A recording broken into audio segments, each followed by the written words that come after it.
Hi there.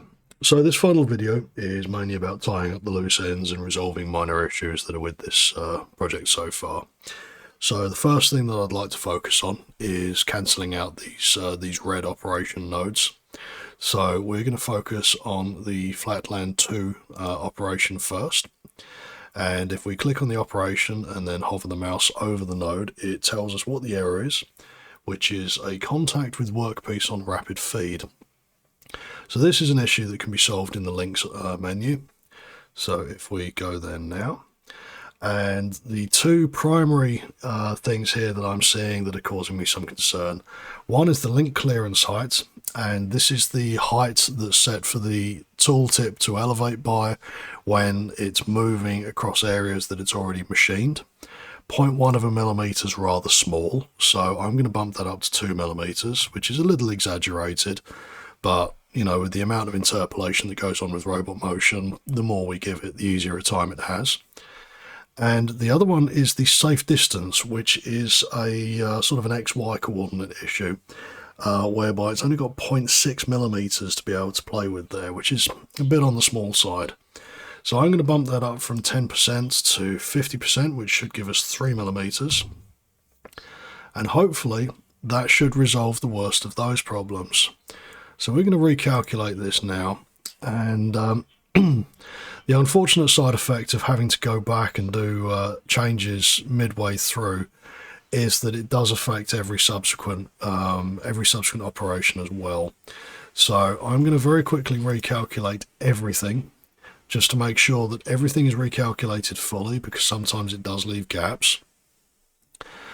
And subsequent to that, I'm going to take a look at the other two operations that were still coming up red after the simulation as well. So there's a few more red things coming up here, but none of this has been simulated since. So I'm fairly confident that most of those are invalid responses.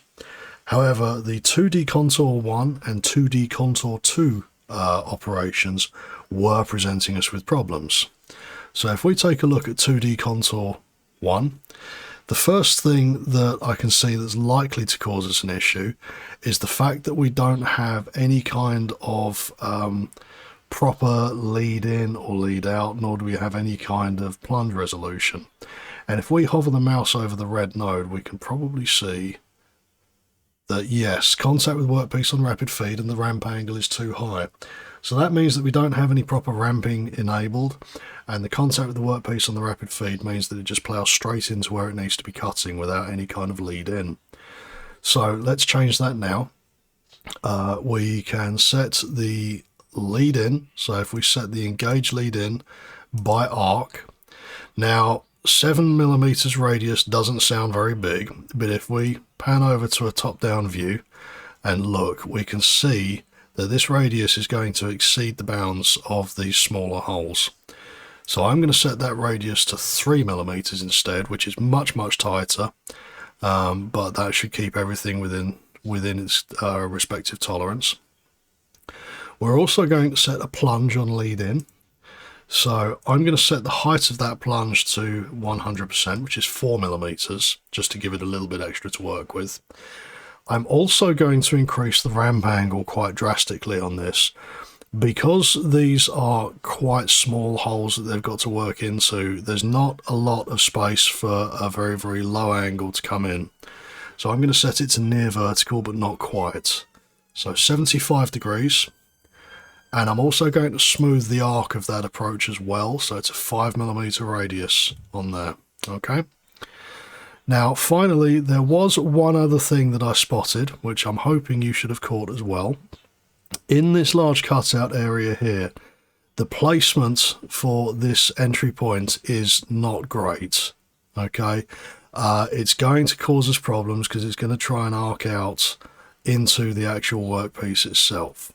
So we're going to grab this and we're going to move it over to a straight area where it's got plenty of space to work with. And now we're going to recalculate all of the toolpathing for this. So if we regenerate that toolpath now, excellent, we should see that everything feeds in properly. So I'm going to copy these same settings over to the 2D contouring tool path as well, purely because I'm pretty confident that this should resolve the bulk of our problems. Excuse me. And it means that we've got a good starting point with no major differences between them if there is anything further that we need to address. So I shall very quickly do that now. So plunge on lead in, 100%, 75 degrees, 5 millimeters, with an engage by arc of 3 millimeter radius. And we now click on generate. Okay, that's all looking good. Yep. So, after all of that, what I'm going to do now is I'm going to regenerate all of the toolpaths for all of these operations, and then I'm going to run the simulation as well. And to save your time, what I'll do is I'll come back once the simulation has been run so you can see the end result, and you can see that all of the nodes are green. Okay, so let's go back into a top view here so we can see everything clearly, and I'll catch you in a couple of minutes. Right, so now that we've come back, we can see that at the end of this simulation, every single node that's in here is green. So this is really good news for us so far. There are a couple of things that we still need to resolve. One is the sections that are internal that haven't been cut completely cleanly, although these are very easy to fix. And also there is this section here that hasn't been cut particularly well. Now, realistically, something that's a side face like that would ordinarily be handled as a secondary operation with a fresh new orientation. We can, however, clear off some of these weird spurs that are forming along the edge of the wall here. So if we turn on verify compare, they should come up a lot more cleanly. You see these big blue jagged marks here. Okay, so we can resolve that. And as I say, these two little blue sections here are something that we also want to deal with. So to deal with those little blue sections, this is quite simple. We can just set up a new 3D finishing plane. It doesn't have to be very, very big. So if we just look at the exact area that we need, which is just this little segment here, and if we go to job assignment, we can now draw a polyline specifically describing the exact area that we'd like to clean up, which I believe this should cover the majority of. So if we just highlight that for a second, and yeah, you can see that it should do a nice job of it. And we also want to do this one as well. So there we go, that's where we need it to be. So we'll define another polyline here.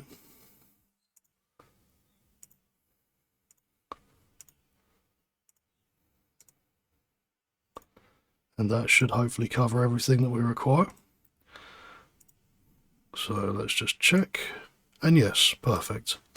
Okay, so the important things to remember, especially when drawing a lot of polylines on here, is to make sure to deselect the tool afterwards, because otherwise you'll start drawing errant lines everywhere, which is a bit of a pain. And we now need to define both of these curves as the job zone. Interesting, I only had one curve selected there, so let's find out what the second spline is. So the first one, oh no, it maintained the selection of both. That is strange. Okay, so the next thing that we need to define is we want to define our bottom level. So I'm going to select, this plane and click on bottom level because that's the lowest we want it to cut to. So under strategy, we can now look at what that height is. We only need to take 2 or 3 millimeters down. So realistically, we can set this to, I don't know, 64, and that should be absolutely enough. I'll also turn on scalloping for 0.1 of a millimeter, just to be absolutely safe. Now we can also adjust the angle at which we're cutting as well, just to give our cutter the best fighting chance of getting in there. So I am going to rotate this by about 90 degrees or so, just to try and approximate the best usage of space there. So that should be absolutely fine. We should now be able to generate the toolpath, and hopefully toolpath is empty after run. Of course, we didn't set the 6th axis control. Set that to fixed vector and then regenerate. And there you go, we now only have 2 small areas that are being machined. Although for some reason it's not bothering with the second one, which is not ideal. So it may be that we need to change the angle of that slightly. So if we scroll that around a little bit, so my main concern is that we don't want any of the movements or motions to be too short, because if the shorter it makes them, the less chance it has of completely covering the area.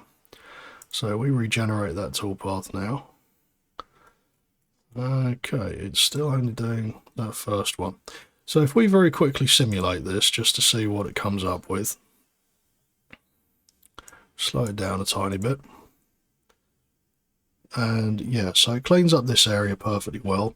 Doesn't bother cleaning this one up though. So what we can do to force its hand is we can actually duplicate this toolpath and then just move this region into the second toolpath.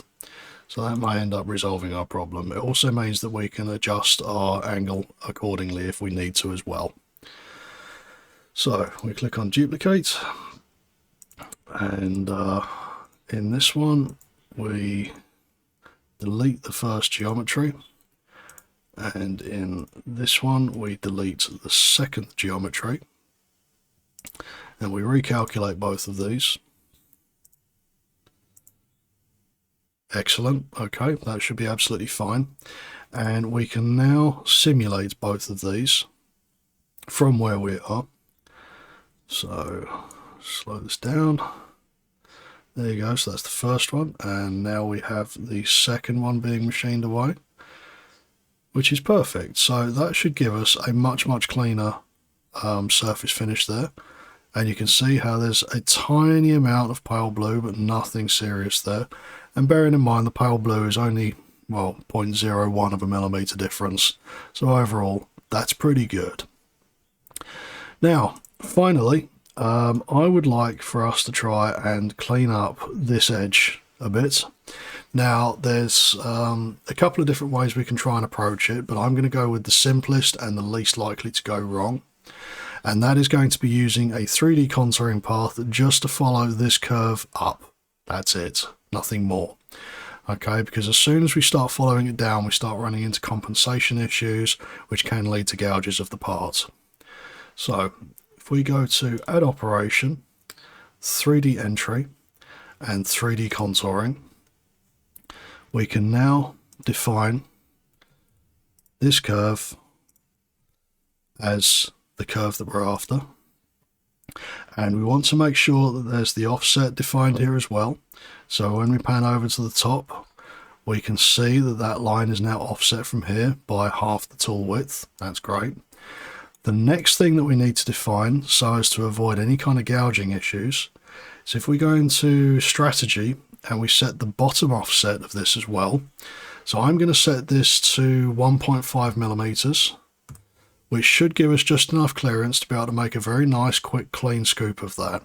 Okay, so we'll go back to Setup, and define the 6th axis control to fixed vector, and press Generate. And with a little bit of luck, hang on, we've got our first problem here. What's this reporting? Contact with workpiece on rapid feed. Okay, we know how to deal with this. So if we go back to the links menu, and we set engage to by arc, it should swoop in and out nicely on that. We don't need to bother with dealing with the radius of that or anything at this stage. That should do us well. I'm also going to, actually no, I'm going to set that by line because I would like it to come off and on nice and cleanly. Okay. So we should be able to recalculate that now, and hopefully we won't run into any problems. There's none indicated there. So if we simulate this now, we'll run this nice and slow just to check. We'll click on Run. You see the tool coming in here now.